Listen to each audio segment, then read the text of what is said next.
Okay. Good evening. இப்போ நாங்கள் இன்னைக்குரிய வகுப்புல அளவீட்டு கருவிகள் பாடம் அதுக்குரிய ரிவிஷன் பார்க்க போறோம். சிறிய ஒரு பாடம் தான், உங்களோட ஃபர்ஸ்ட் இயர் பாடம்.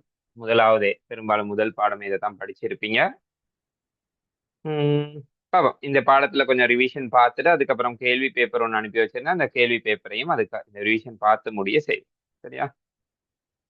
அப்ப இந்த பாடத்துல இருக்கு பிரதானமாக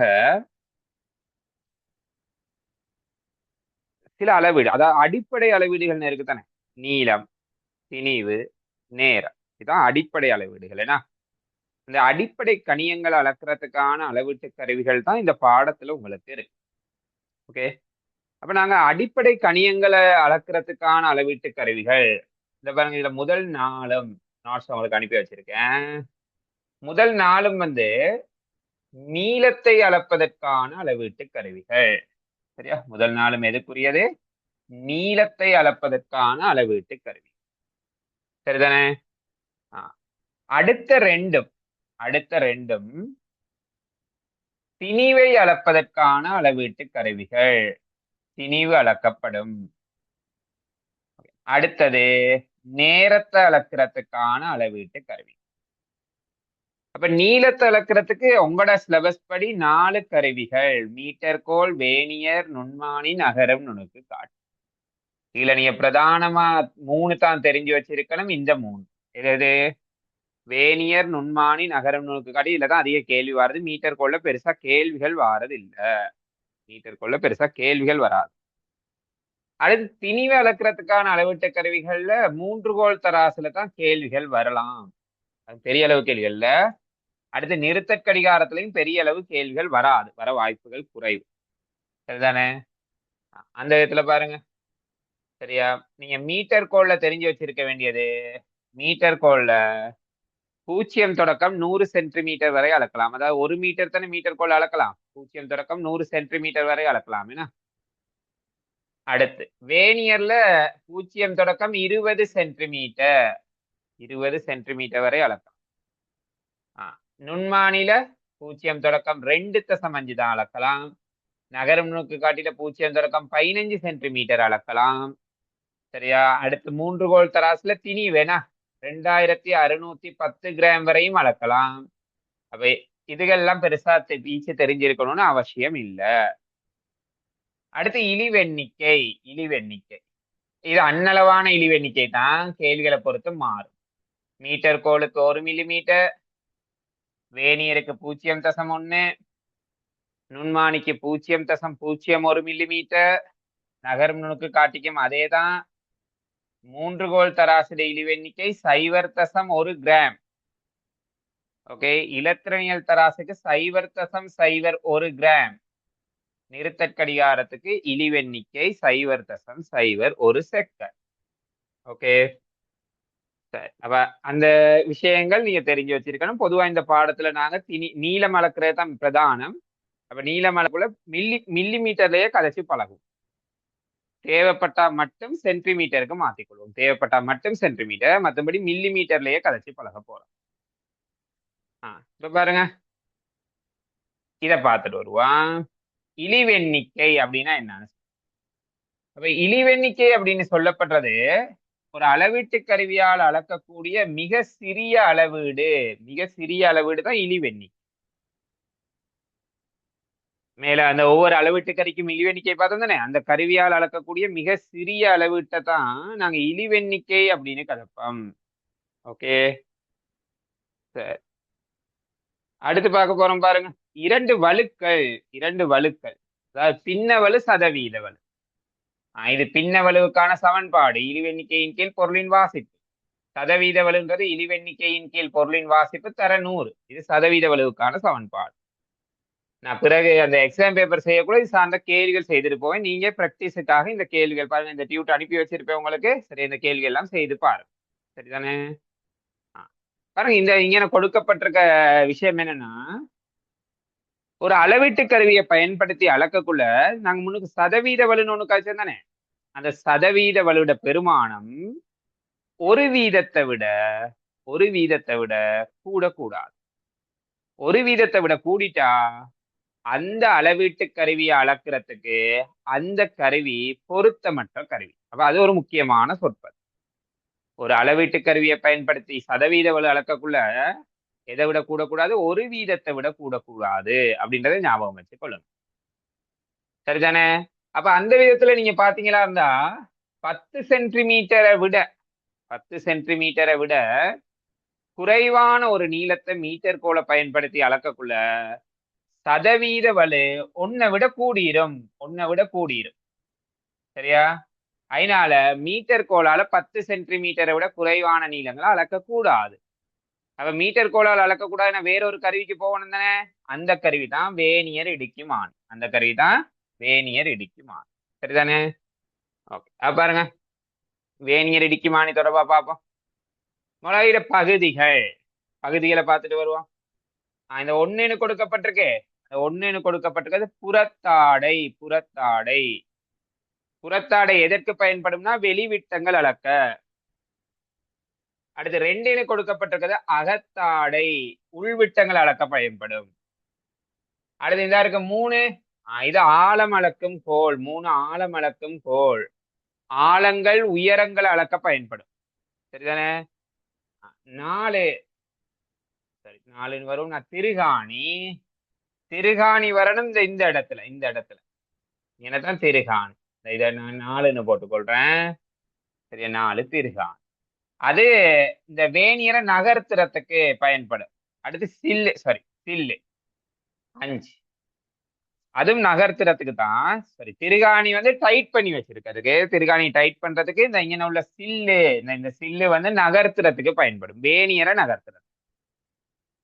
அப்ப வேனியரை பகுதிகள் குறிக்கிறது கேள்வி வரலாம். சரிதானே? இப்ப பாருங்க, வேனியர் கருவி ஒண்ணு நீங்க பயன்படுத்தக்குள்ள இந்த 3 விஷயங்கள் தான் அடிப்படையா ஆர்டரா செஞ்சுட்டு போகணும். முதலாவது இழிவெண்ணிக்கை துணியணும், அப்புறம் பூச்சியவளு துணியணும், அப்புறம் வாசிப்பை பெறணும். சரியா? வேனியட இழிவெண்ணிக்கைக்கு 2 சமன்பாடுகள். முதலாவது சமன்பாடு ஒரு பிரதான பிரிவின் நீளத்தின் கீழ் வேனியர் பிரிவுகள் எண்ணிக்கை, அல்லது ஒரு பிரதான பிரிவின் நீளம் ஒரு வேனியர் பிரிவின் நீளம். இப்படி 2 சமன்பாடுகள் வேனியடை இழிவெண்ணிக்கையை கண்டுபிடிக்கிறதுக்கு இருக்கு. நான் ஒரே ஒரு உதாரணம் செய்து காட்டுறேன். மற்ற எல்லாம் கேள்விகள்ல பார்ப்போம். பாருங்க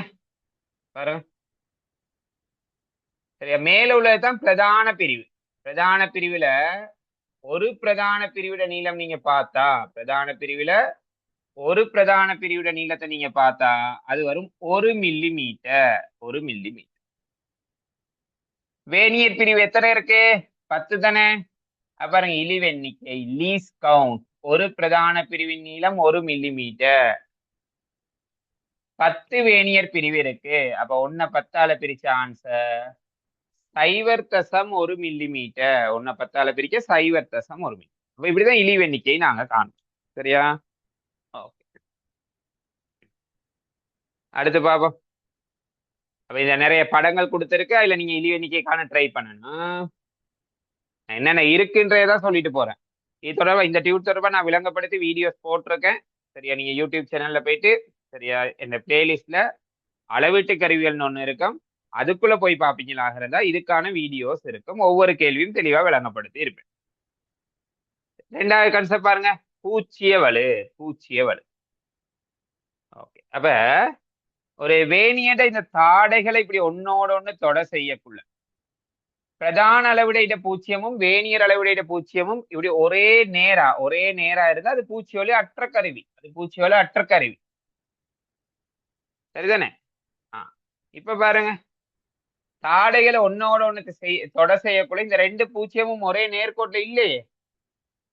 2 பூச்சியமும் ஒரே நேர்கோட்டுல இல்லைன்னா, அதாவது வேனியட பூச்சியம் பிரதான அளவுடைய பூச்சியத்துக்கு வலப்பக்கமாக இருக்கு, வலது பக்கம் போயிடுச்சு. அப்படி இருந்தா இத சொல்றது நாங்க நேர்பூச்சியவளுடைய கருவி.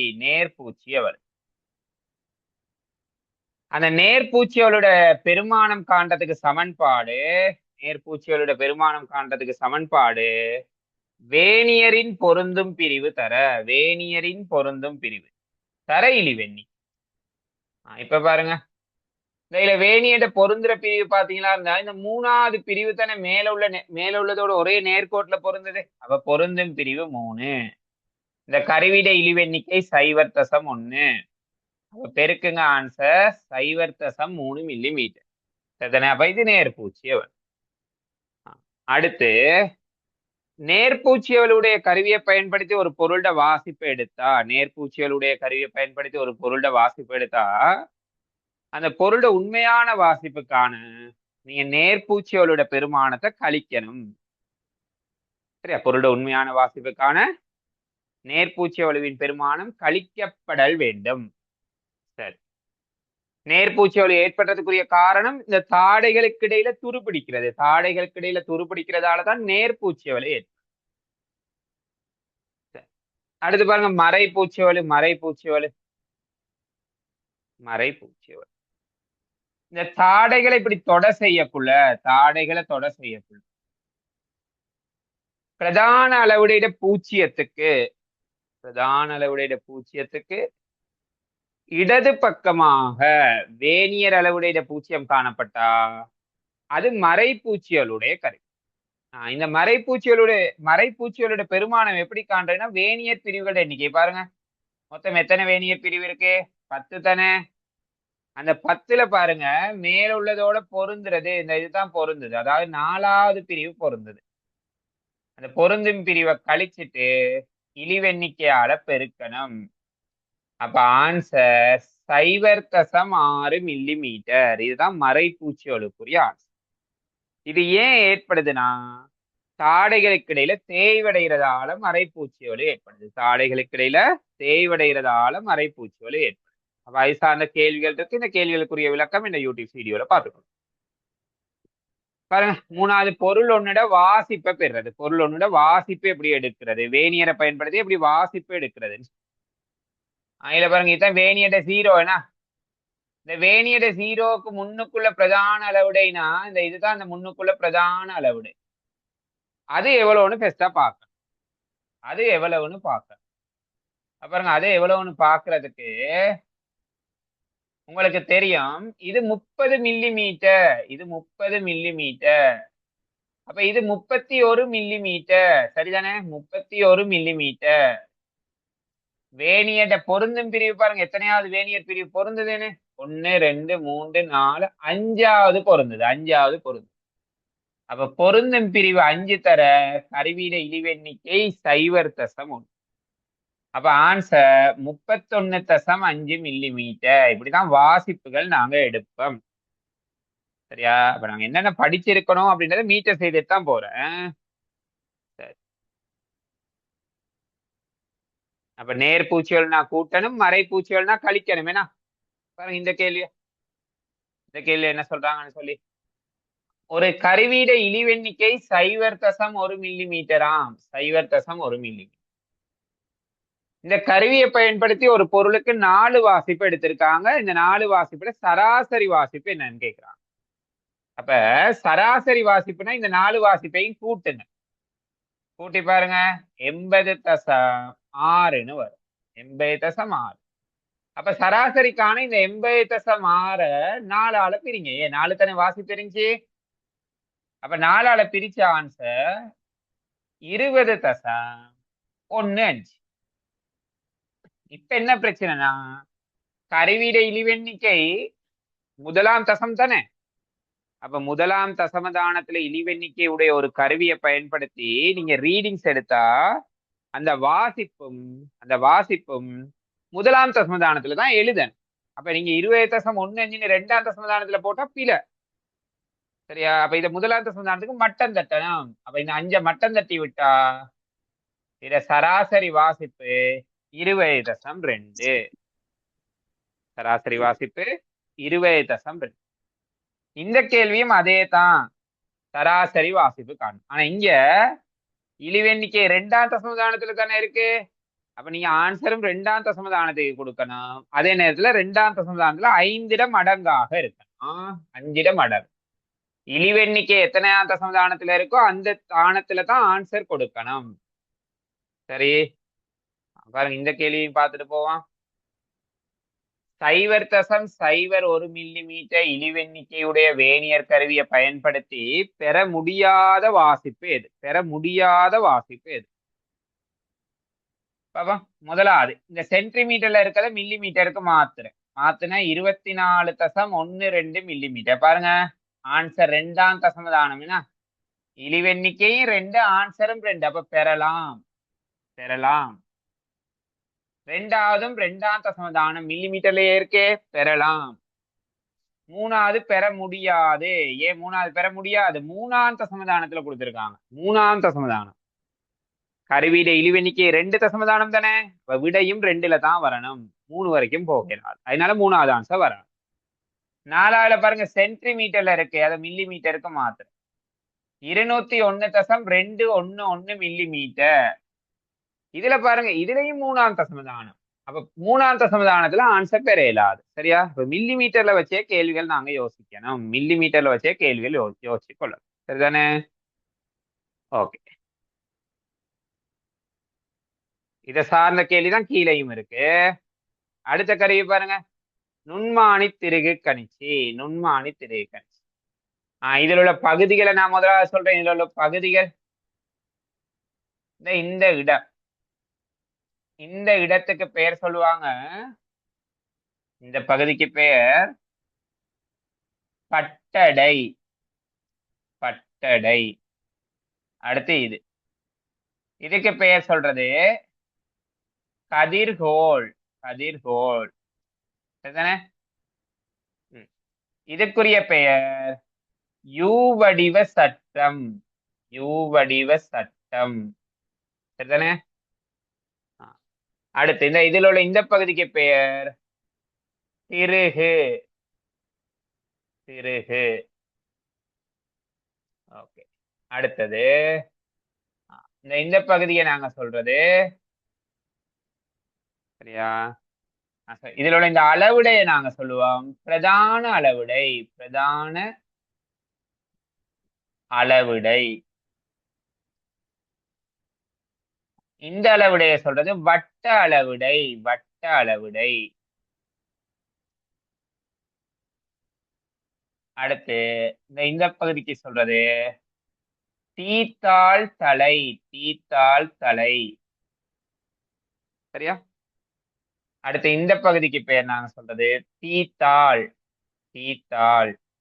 இதுக்கு தீத்தாள் தலை அல்லது பட்சுழற்சின்னு இன்னொரு பெயரும் இருக்கு. பட்சுழற்சி அப்படின்னு சொல்லி. அப்ப இத நுண்மானி திரை கணிச்சோட பகுதிகள். சரியா? நுண்மானியில பகுதிகள் இவைதான். நுண்மானியை நீங்க பயன்படுத்தி வாசிப்பு எடுக்கக்கூடிய அதே விஷயம் தான். இழிவெண்ணிக்கை துணியனும், பூச்சியோல துணியனும், அதுக்கப்புறம் பொருளோட வாசிப்பு. சரிதானே? பாருங்க, இதுல நுண்மானிட இழிவெண்ணிக்கை. இழிவெண்ணிக்கைனா என்னன்னு பாருங்க. இழிவெண்ணிக்கை அப்படின்றது குறியீடை தூரத்தின் கீழ், நுண்மானிட குறியீடை தூரத்தின் கீழ் வட்ட அளவிடையில் உள்ள பிரிவுகளோட எண்ணிக்கை. வட்ட அளவிடையில் உள்ள பிரிவுகளோட எண்ணிக்கை. இது என்ன குறியீடை தூரம்னா, இந்த நுண்மானி திரு கணிக்கிற இந்த வட்ட அளவிடை இருக்குதானே, வட்ட அளவிடை, அத சரியா ஒரு ரவுண்ட் சுத்தக்குள்ள, அது பிரதான அளவுடையில எவ்வளவு தூரம் நகர்ந்து போகுதோ அந்த தூரத்துக்கு பெயர் தான் குறியீடை தூரம். சரிதானே? அதான் எனக்கு கொடுக்கப்பட்டிருக்கு. அதுதான் அந்த விளக்கமா கொடுக்கப்பட்டிருக்கு. குறியீடை தூரம்னா என்னன்னு சொல்லுங்க. சரி, இப்ப கவனிங்க. சரியா? இது அந்த இழிவெண்ணிக்கை சார்ந்த கேள்விகள். ட்ரை பண்ணி பாருங்க நீங்க. சரியா? கேள்விகள் சரியானதா இருந்தா நான் சொன்னேனே.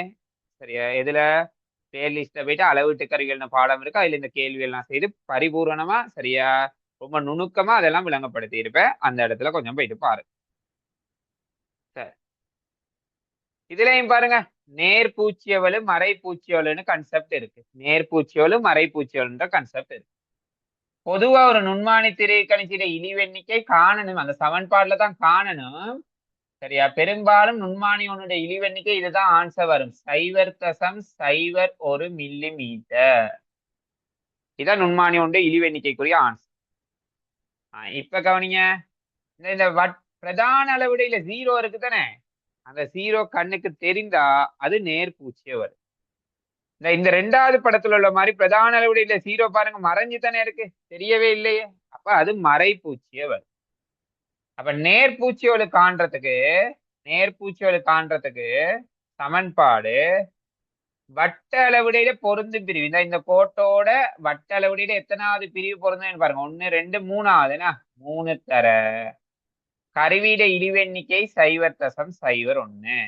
அப்ப இந்த நுண்மானி திரை கணிச்சியிட பூச்சியவளு 0.03 மில்லிமீட்டர்.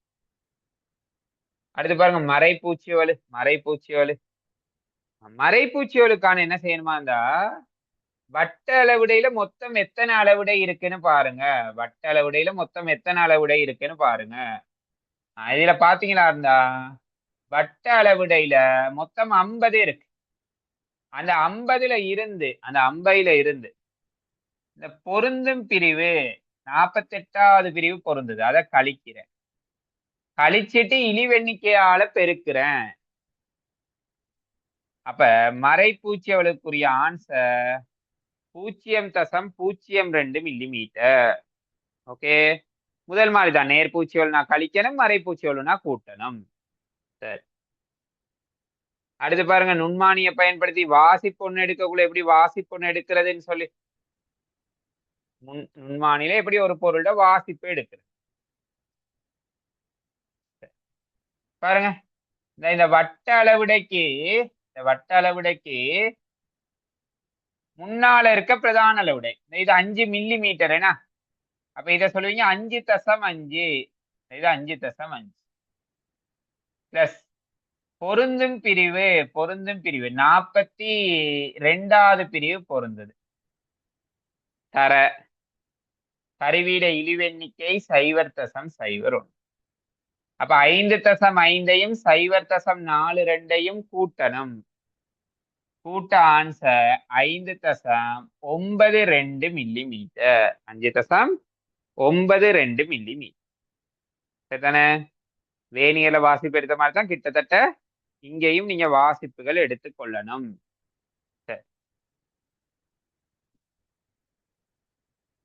பாருங்க, அடுத்த கருவி நகரும் நுணுக்கு. சரிதானே?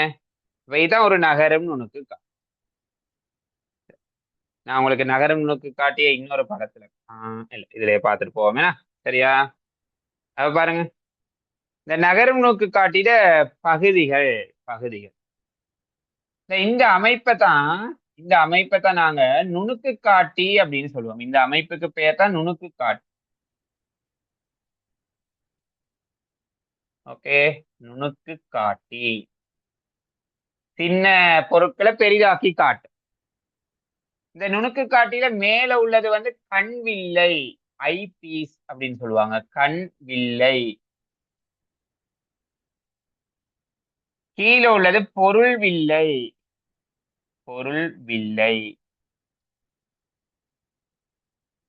இது இது குவியப்படுத்தும் திருகு. சரியா? இந்த திருகுக்கு பெயர் குவியப்படுத்தும் திருகு.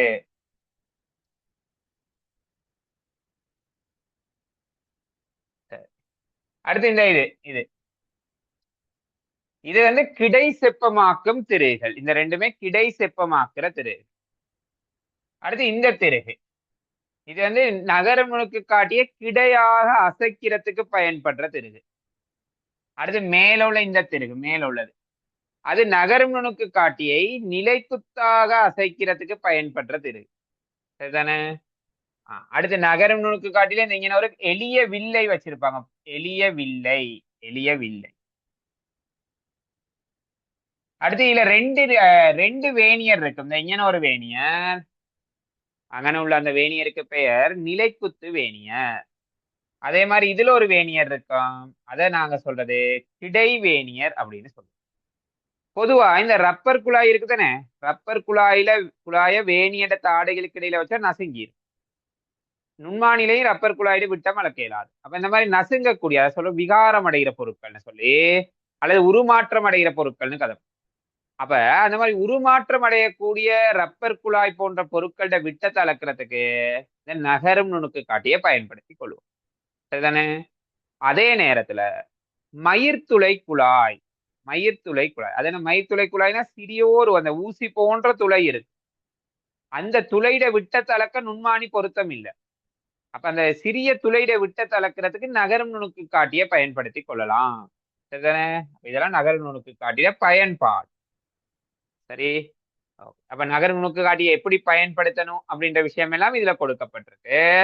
அப்ப இது மூணுதான் பிரதானமா நீளத்தை அளக்கிறதுக்கான அளவீட்டுக்கள். அப்ப இது வந்து திணிவு அளக்கிறதுக்கு பயன்படுற அளவீட்டு கருவி மும்மைக்கோள் தராசு. மும்மைக்கோள் தராசு. அப்ப இந்த மும்மைக்கோள் தராசுல இந்த மாதிரி மூணு அளவு சட்டங்கள் இருக்கு. மூணு அளவு சட்டங்கள். இதுல உள்ள முதலாவது அளவு சட்டத்துல 10 கிராம் வரையும் அளப்பீங்க. ரெண்டாவதுல 500 கிராம் வரையும் அளப்பீங்க. மூணாவதுல 100 கிராம் வரையும் அளப்பீங்க. மொத்தமா இதுல 610 கிராம் அளக்கலாம். 610 அளக்கலாம். இந்த மேலதிக சுமை இருக்கு தானே, பாருங்க 3 மேலதிக சுமை இருக்கு. இது 1 கிலோகிராம், இதுவும் 1 கிலோகிராம், இது 500 கிராம். அப்ப இந்த 2 மேலதிக சுமையை ஒரே டைம்ல இங்க ஒண்ணும் இந்த இங்கிட்ட ஒண்ணும் தொங்க விடலாம். இப்படி தொங்க விட்டா அங்கே 2000 கிராம் வந்துருமே. ஏன் இது 1 கிலோகிராம், இது 1 கிலோகிராம், என்ன 2000 கிராம். அந்த 2000தோடு இந்த 610 கூட்டி விட்டா இந்த மும்மைக்கோள் தராசுல மொத்தமா 2610 கிராம் திணிவு அளக்கலாம். சரியா? இதான் பேசிக்கா உள்ள விஷயங்கள். நான் மேலோட்டமா சொல்லியிருந்தேன் என்னென்ன படிக்கணும் அப்படின்றத சொல்லி. இது தொடர்பான மேலதிக விளக்கங்கள் முதல் சொன்ன மாதிரி சரியா இந்த பிளேலிஸ்ட போய் நீங்க பார்க்கலாம். இப்ப நான் கேள்விகளுக்குள்ள போகும். சரியா? ஓகே.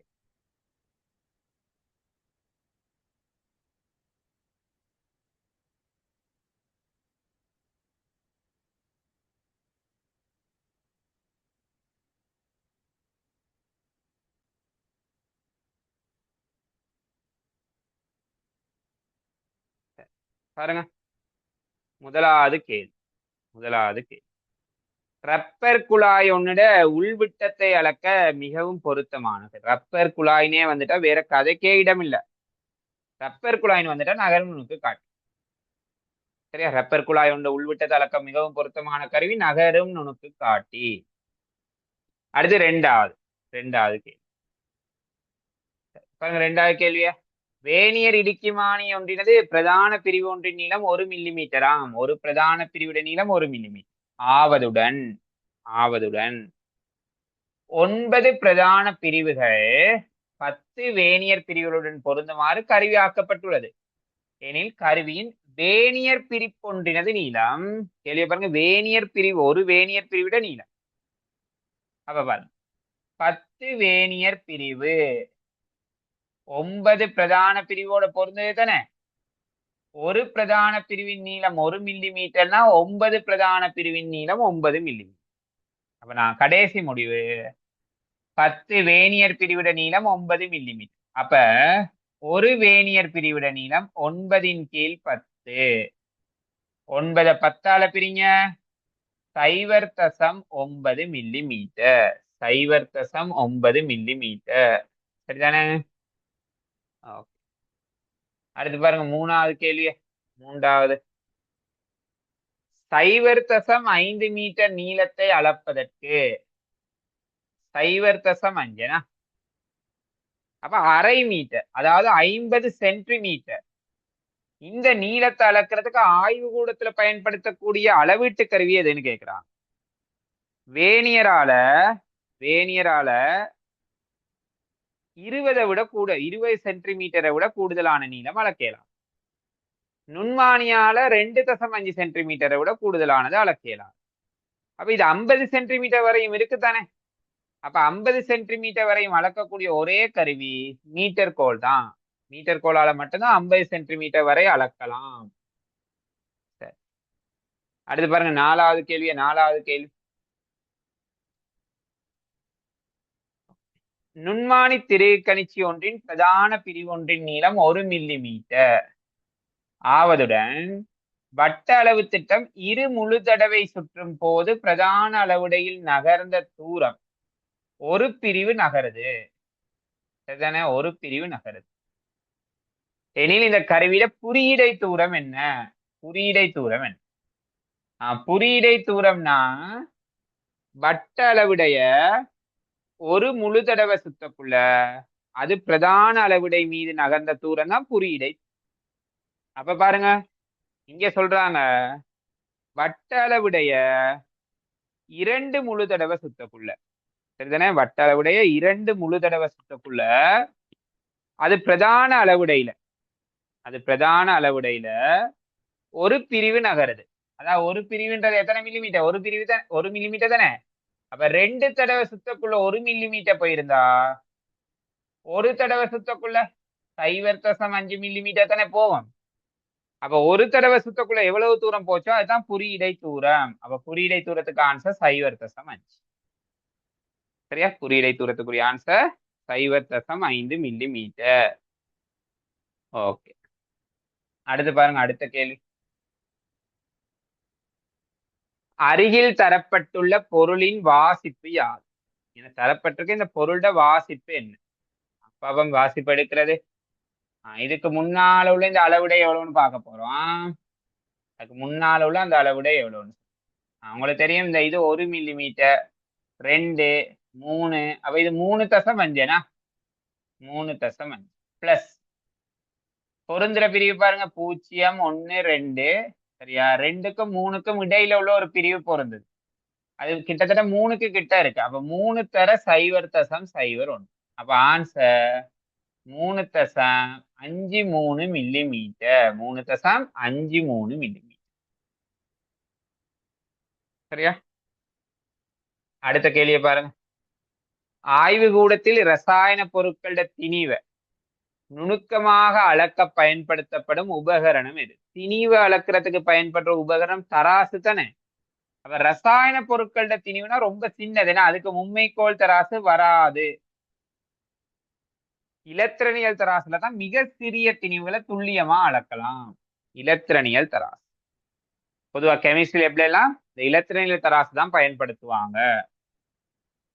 சரி, பாருங்க அடுத்தது. வேனியர் கோட்பாடு பயன்படுத்தப்படும் உபகரணங்கள் பின்வருவனவற்றுள் எது? நுண்மானில வேனியர் கோட்பாடு இல்ல. அதுல வட்ட கோட்பாடு அல்லது திருகு கோட்பாடு தான் இருக்கு. நகரும் நுணுக்கு காட்டியில இருக்கு. அதுல 2 வேனியர் கருவி இருக்குன்னு சொல்லியிருந்தேனே. அடுத்து வேனியர்லயும் இருக்கு. அப்ப சரியான ஆன்சர் ஏஎம்சிஎம். சாரி, பிஎம்சிஎம். சரியா?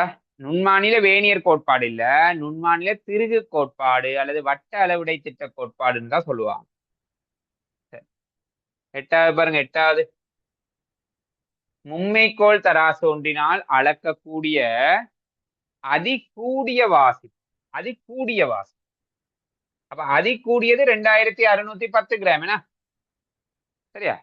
இப்படி கேட்கலாம். மேலதிக திணிவுகள் இல்லாம அளக்கக்கூடியதுன்னு கேட்டா அந்த 2 பக்கம் 2 திணிவு தொங்க விடணும்னு சொன்னேன். 1 கிலோகிராம் அது இல்லாட்டி 610 தான் வரும். மேலதிக திணிவு இல்லாட்டி. அப்படியெல்லாம் சொல்லலையே. அப்ப 2610. அடுத்த கேள்வி பாருங்க. நுண்மானி திரை கணிச்சி ஒன்றினை பயன்படுத்தி கம்பி ஒன்றின் விட்டத்தை அளந்த போது பெறப்பட்ட வாசிப்புகள் 20.12, 20.12. அடுத்து திரும்பவும் 20.12, 20.14. இப்படி 3 வாசிப்புகள் இருக்கு. இப்ப இதுல சராசரி வாசிப்பு தான் கேள்வி. ஏன்னா இதுல சராசரி வாசிப்பு. அப்ப அவ்வளோத்தையும் கூட்டுங்க. கூட்ட 60.38 மில்லிமீட்டர். அப்ப சராசரினா இதை 3ஆல பிரிக்கணும். 3ஆல பிரிங்க. 20.126 வரும். 126. ஆனா சரியா, நீங்க இப்படி போடலாம். அது ஏன் நான் முதல்ல சொன்னேனே, கருவிட இழிவெண்ணிக்கை பாருங்க. நுண்மானிட இழிவெண்ணிக்கை 2ஆம் தசமதானம். அதனால தான் இந்த வாசிப்பெல்லாம் 2ஆம் தசமதானத்துல இருக்கு. அப்ப இப்படி 3ஆம் தசமதானத்துல ஆன்சர் கொடுக்க இயலாது. இதை மட்டம் தட்டின பாருங்க. 6 மட்டம் தட்டி விட்டா 20.13 மில்லிமீட்டர். சரியான ஆன்சர் 2வது. சரியானது 2வது. சரி, அடுத்து 10வது கேள்வியை பார்ப்போம். 10வது. மீட்டர் கோல் வேணியர் நுண்மானி திரையை கணிச்சு நகரும் நுணுக்கு காட்டி பின்வருவனற்றுள் எந்த ஒன்றையும் பயன்படுத்தி பெற்றுக்கொள்ள முடியாத வாசிப்பு. கவனிங்க, மீட்டர் கோல். மீட்டர் கோல் அளக்கக்கூடிய மேக்சிமம் வாசிப்பு 100 சென்டிமீட்டர், மினிமம் வாசிப்பு 1 மில்லிமீட்டர். அடுத்து வேணியர். வேணியர் மேக்சிமம் வாசிப்பு 20 சென்டிமீட்டர், மினிமம் வாசிப்பு 0.1 மில்லிமீட்டர். அடுத்து நுண்மானி. நுண்மானி மேக்சிமம் 2.5 சென்டிமீட்டர், மினிமம் 0.01 மில்லிமீட்டர். அடுத்து நகரும் நுணுக்கு காட்டி. நகரும் நுணுக்கு காட்டி மேக்சிமம் 15 சென்டிமீட்டர், மினிமம் 0.01 மில்லிமீட்டர். இதுல எதையுமே பயன்படுத்தி அளக்க முடியாதது எதுன்னு தானே கேக்குறாங்க. அப்ப இது கொஞ்சம் நுணுக்கமான கேள்வி. இப்ப பாருங்க, இதை மில்லிமீட்டருக்கு மாத்த 68.21 மில்லிமீட்டர். பாருங்க, ஆன்சர் 2ஆம் தசமதானத்துல இருக்குன்னா, அப்ப 2ஆம் தசமதானத்துல இழிவெண்ணிக்கையுடைய கருவி நுண்மானியும் நகரும் நுணுக்கு காட்டி. ஆனா இந்த ஆன்சரை நுண்மானியில அளந்திருக்க இயலாது. ஏன்னு சொல்றேன்னா, இது 6 தசம்னு தானே இருக்கு. நுண்மானியால மேக்சிமம் எவ்வளவு தான் அளக்கலாம்? 2.5 தானே. அப்ப நுண்மானி வராது இது. அப்ப முதலாவது ஆன்சர் எதால் அளந்திருப்பாங்க? நகரும் நுணுக்கு காட்டினார். சரியா? ரெண்டாவது பாருங்க, மில்லிமீட்டர் 400 மில்லிமீட்டர் முழு எண்ல இருக்கு. முழு எண்ல இழிவெண்ணிக்கையுடைய கருவி மீட்டர் கோல்னா, அப்ப இது அளந்திருக்கக்கூடிய கருவி வந்து மீட்டர் கோல். மீட்டர் கோல்ல 400 மில்லிமீட்டர் அளக்கலாம். 400 மில்லிமீட்டர்னா 40 சென்டிமீட்டர் தானே. மீட்டர் கோல்ல 100 சென்டிமீட்டர் வரை அளக்கலாமே. அப்ப 40 சென்டிமீட்டரும் அளக்கலாம். அடுத்து பாருங்க, 10.82. 10.82 மில்லிமீட்டர்ல சொன்னா 108.2 மில்லிமீட்டர். முதலாம் தசமதானம். முதலாம் தசமதானத்துல இழிவெண்ணிக்கையுடைய கருவி வேணியர். வேணியரால இது அளக்கலாம். பாருங்க, வேணியரால 20 வரையும் அளக்கலாம். இது 10 தானே. அப்ப இதுக்கு பொருத்தம் வேணியர். அதுக்கு பொருத்தம் வேணியர். அடுத்து பாருங்க, நாலாவது ஆன்சர் 38.12 சென்டிமீட்டர். இத மில்லிமீட்டருக்கு மாத்துனா இதுதானே மில்லிமீட்டர். முதலாம் தசமதானம். முதலாம் தசமதானம்னா பொருத்தமான கருவி வேணியர். முதலாம் தசமதானம்னா பொருத்தமான கருவி வேணியர். ஆனா இங்க உள்ள பிரச்சனை என்னன்னா, வேணியர்ல தான் 20 வரையும் தானே அளக்கலாம். இது 38க்கு போயிருச்சே. அப்ப 38 வேணியராலையும் என்ன செய்ய இயலாது? அளக்க இயலாம். அப்ப எந்த ஒரு கருவியாலையும் அளக்க முடியாத வாசிப்பு 4வது வாசிப்பு. எந்த ஒரு கருவிலையும் அளக்க இயலாம். சரியா? ஓகே. அப்ப நாங்க அடுத்து 11வது கேள்வி.